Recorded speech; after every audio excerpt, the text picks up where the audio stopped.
Jadi di sini kami akan melakukan bincang-bincang akademik mengenai periodisasi ejaan bahasa Indonesia. Sebelumnya, perkenalkan anggota dari kelompok 2.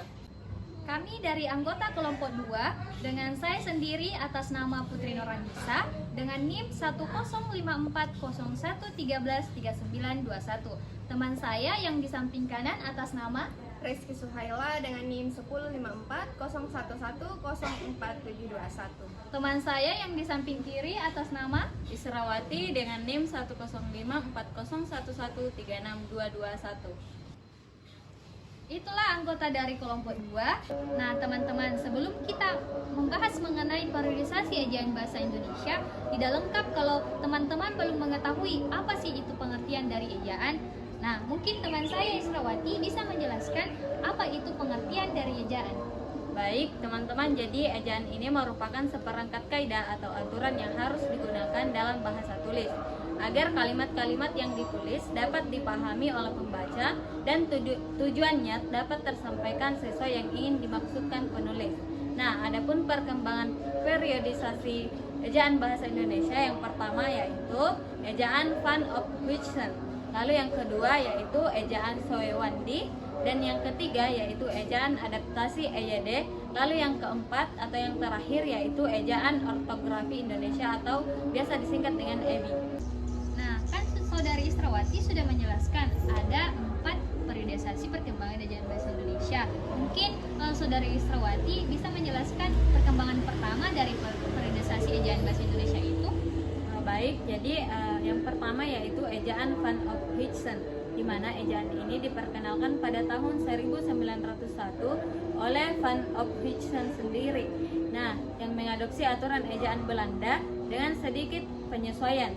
Ejaan ini juga dibuat oleh pemerintah kolonial Belanda untuk menengahi keagamaan bahasa Melayu di Nusantara. Mungkin saudari Rizky Suhaila bisa menjelaskan periodisasi kedua yang dimaksud oleh Israwati tadi, yaitu ejaan Swandi. Nah, yang kedua ejaan Soewandi. Ejaan ini diambil dari nama Soewandi, Menteri Pendidikan dan Kebudayaan pada masa pemerintahan Soekarno, yang menyetujui ejaan ini pada tahun 1947. Ejaan ini melambangkan kemerdekaan Indonesia dari penjajahan Belanda. Ejaan ini merupakan konferensi bahasa Indonesia pertama yang diselenggarakan pada tahun 1938. Nah, kalian sudah menjelaskan 2 periodisasi ejaan bahasa Indonesia. Sekarang saya sendiri akan menjelaskan periodisasi yang ketiga, yaitu mengenai EYD. Jadi, EYD atau ejaan adaptasi adalah ejaan yang resmi ditetapkan oleh pemerintah Indonesia pada tahun 1972, di mana ejaan ini merupakan hasil kesepakatan antara 3 pemerintah, di antaranya Indonesia, Malaysia, dan Singapura. Tujuannya adalah untuk membakukan ejaan bahasa Melayu Indonesia. Ejaan ini merupakan kompromi antara prinsip fonemik, morfologi, dan etimologis alfabet Indonesia. Nah, ejaan yang keempat itu mengenai ejaan EBI atau ortografi Indonesia. Mungkin saudari Rizky Suhaila bisa menjelaskan kepada kami apa sih itu ejaan EBI? Nah, ejaan yang terakhir yaitu adalah ejaan EBI. Adapun ejaan ini ejaan yang digunakan untuk menulis bahasa Indonesia. Ejaan ini diresmikan oleh Otoritas Pengembangan Bahasa pada tahun 2015.